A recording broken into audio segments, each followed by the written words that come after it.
देश वासियों की जुबान पर एक नारा चढ़ करके बोल रहा है, वोट चोर गद्दी चोर। हर कोई ये नारा जो है लगा रहा है। बी सुदर्शन रेड्डी साहब किसी दल से नहीं जुड़े हैं और हम लोग इंडिया ब्लॉक जो गठबंधन है, ये सभी हमारे गठबंधन घटक दल के समर्थन जो है इनको है और लंबा इनका कार्यकाल जो है 50 साल से भी अधिक इन्होंने सेवा जुडिशरी में देने का काम किया है, न्यायाधीश रहे हैं। और अभी बातचीत के दौरान इन्होंने मुझको बताया कि लोहिया जी के अनुयायी भी, तो इससे बढ़िया बात क्या है। हम लोग 63% of population of this country. अभी तो इंडिया गठबंधन की बात भी नहीं, अब पूरे प्रतिपक्ष के जितनी भी पार्टीज हैं उनका उम्मीदवार बनेगा नहीं। विधायक है नहीं कि हम वोट कर सकते हैं, तो हमारा शुभकामना है कि सुदर्शन साहब को कि और देश में जितने भी एमपी एमएलए हैं उनसे भी आग्रह करेंगे कि देश में सामाजिक न्याय को मजबूत करने के लिए, बाबा साहब भीमराव अम्बेडकर को, संविधान को बचाने के लिए, लोकतंत्र को बहाल करने के लिए देश में जितने भी हमारे एमपी एमएलए हैं उन सबसे आग्रह करेंगे कि ये पूरी उम्मीद है कि राज्यसभा के आप अध्यक्षता करते हैं उपराष्ट्रपति, तो आप होंगे तो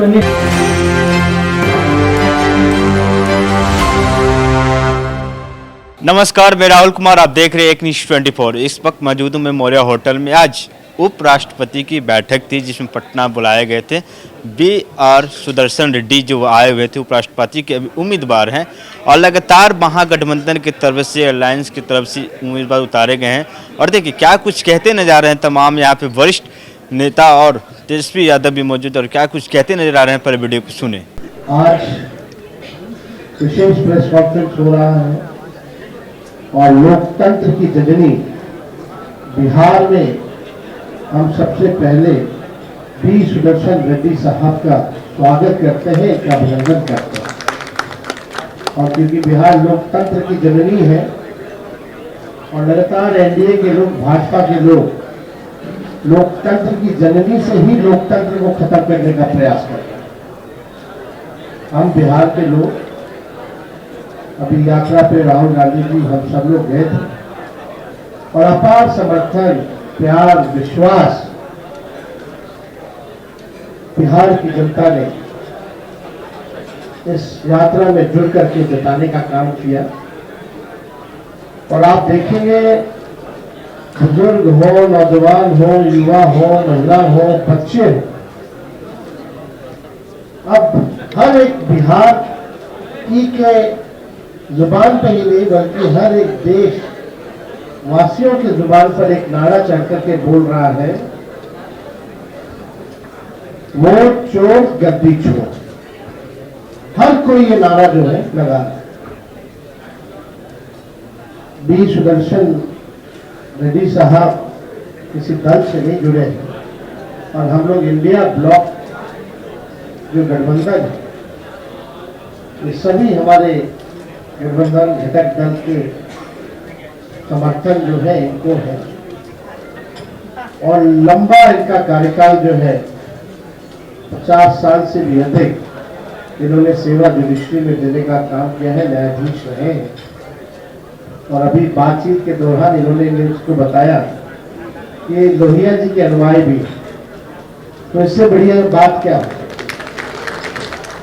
हम लोग समाजवादी विचारधारा वाले लोग हैं और हमको लगता है कि उपराष्ट्रपति के चुनाव में सबसे योग्य अगर कोई व्यक्ति है तो सुदर्शन साहब। और हम सब लोगों का, पार्टी के जितने हमारे सांसद हैं, हमारा पूरा समर्थन जो है सुदर्शन साहब को मिलेगा और मुझे पूरा इन पर विश्वास है कि संविधान लोकतंत्र की रक्षा करेंगे और हाउस को भी बेहतर ढंग से चलाने का काम करेंगे। ये किसी दल से जुड़े नहीं हैं, न्यूट्रल व्यक्ति हैं और आज समय की भी जरूरत है कि ऐसे व्यक्तियों को हम लोग जो है उपराष्ट्रपति का बनाने का काम करें, जिनको संविधान का ज्ञान है, कॉन्स्टिट्यूशन का ज्ञान है और सब लोगों को ये साथ लेकर के चलेंगे। ये हम सब लोगों का इन पर विश्वास है। तो ये ताज्जुब की बात है कि ये चुनाव हो क्यों रहा है। अच्छा खासा शाम तक उपराष्ट्रपति जी धनखड़ साहब ने चलाया शाम तक सदन में और अचानक से एक ट्वीट के माध्यम से पता चला कि भाई वो बीमार है। अब बीमार कराया गया है या हुए हैं ये तो तीन ही लोग जानते हैं। दो लोग गुजरात वाले जो संविधान को खत्म करने पे आतुर है और एक धनखड़ साहब ही जानते हैं। आखिर है कहां? कोई हेल्थ बुलेटिन हम लोगों ने नहीं देखा। हमारे उपराष्ट्रपति है भाई, और भाई मीडिया वाले में कोई बेचैनी नहीं हुई क्या कि भाई पता करें कि धनखड़ साहब की सेहत ठीक ठाक है कि नहीं है। ये तो आप लोगों को पता करना चाहिए, चर्चा का विषय होना चाहिए। देश जाना चाहता है कि भाई अभी भी तो उपराष्ट्रपति है ही बने हुए, तो आखिर है कहां? When this block is represented by more than 63% of population of this country. अभी तो इंडिया गठबंधन की बात भी नहीं। अब पूरे प्रतिपक्ष के जितनी भी पार्टीज हैं उनका उम्मीदवार नहीं आया। नहीं, नामांकन एक दिन पहले अरविंद केजरीवाल साहब से मुलाकात हुई थी। उन्हें कहा था कि मैं तो कोई इंडिया गठबंधन में नहीं हूं और आपको हम समर्थन देंगे। और भी कुछ छोटे छोटे पॉलिटिकल पार्टीज हैं जो इंडिपेंडेंट सदस्य हैं पार्लियामेंट के, वो भी आश्वासन दिलाया कि हम आपके साथ चलेंगे मिलकर। यही दो तीन कारण हैं मैं आपके सामने यहां खड़ा हूं और यहां पे आया हूं इस पवित्र भूमि, इस धरती पर आपसे आशीर्वाद मांगने। और तो मिल ही गया, दिख रहा है। सारी बिहार के जितने भी दल हैं सिवाय शायद एनडीए के यहाँ पे उपस्थित हैं और वो लोग यहाँ से आपके सामने एक बात रख दी कि हम रेड्डी साहब जो है हमारे उम्मीदवार हैं। इनका मैं बहुत बहुत आभारी हूँ, उनका धन्यवाद करता हूँ और आप सब लोगों को भी धन्यवाद करता हूँ, नमस्कार करता हूँ। बस इतनी सी बात है। अभी प्रेस कॉन्फ्रेंस में अगर कुछ सवाल जवाब होंगे तो कुछ बोलने की कोशिश करूंगा। धन्यवाद सबको। पहले ही मैं आपको बताया, उपराष्ट्रपति का जो पद है ये कोई सियासी पद नहीं है। It's a high constitutional office. उसलिए मैं बोला था आपको 1971 में मेरा जर्नी जो शुरू हुआ संविधान के साथ, उसी की परंपरा है ये। मैं किसी से तो नहीं मांगा कि मुझे नॉमिनेट कर दो, ये नॉमिनेशन नहीं है, ये चुनाव है।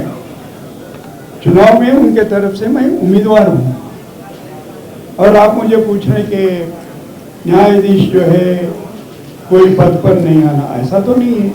आपको मालूम है क्या चीफ जस्टिस हिदायतुल्लाह साहब कौन थे? वो उपराष्ट्रपति थे, हमारे पूर्वज है। चलो जी, कोई विधायक है नहीं कि हम वोट कर सकते हैं, तो हमारा शुभकामना है कि सुदर्शन साहब को कि और देश में जितने भी एमपी एमएलए हैं उनसे भी आग्रह करेंगे कि देश में सामाजिक न्याय को मजबूत करने के लिए, बाबा साहब भीमराव अम्बेडकर को, संविधान को बचाने के लिए, लोकतंत्र को बहाल करने के लिए देश में जितने भी हमारे एमपी एमएलए हैं उन सबसे आग्रह करेंगे कि हमारे इंडिया गठबंधन के उम्मीदवार जो भी सुदर्शन साहब है, इनको सब लोग अपना समर्थन दे और इनको जिताने का काम करें और निश्चित तौर पे एक न एक दिन हम जीतेंगे और मजबूती से ऐसे लोगों का सामना हम लोग करेंगे जिन लोगों ने देश के संविधान को तोड़ने में विश्वास रखते हैं, लोकतंत्र को खरीदने में विश्वास रखते हैं, बनी हुई सरकार को गिराने में विश्वास रखते हैं। ऐसे लोगों को हम लोग हिंदुस्तान से बाहर करेंगे। जैसे हमारे पूर्वज कभी गोरा को भगाया था, उसी तरीके से हम लोग भाजपा को भगाएंगे। बहुत बहुत धन्यवाद। ये पूरी उम्मीद है कि राज्यसभा के आप अध्यक्षता करते हैं उपराष्ट्रपति, तो आप होंगे तो निश्चित रूप से उसे एक जगह मिलेगी। और दूसरी बात जो हम कह करके अपनी बात खत्म करेंगे, वो बात ये है कि एक तरफ वर्चस्वशाली विचारधारा, नफरत की विचारधारा है और दूसरी तरफ समानता की, समावेश की और भाईचारा और प्रेम की विचारधारा है। इसके बीच में लड़ाई है। पिछले दिनों एक कोशिश हुई पूरे हिंदुस्तान को जलाने की, टकरा देने की, और उस समय पार्लियामेंट के फ्लोर से भी हमने कहा कि दो चीजों ने बचा लिया हमें। एक, बाबा साहब ने जो न्यू कॉमन सेंस की बात की थी, वो जैसे कि आपने साफ तौर पे सुना क्या कुछ कहते नजर आ रहे हैं। उन्होंने संविधान को दिखाते हुए, कॉन्स्टिट्यूशन को दिखाते हुए क्या कुछ कहते हुए नजर आ रहे हैं। आपने सुना साफ तौर पर। और इसी तरह तमाम वीडियो के हमारे साथ बने रहे, देखते रहे एक न्यूज़ 24। धन्यवाद।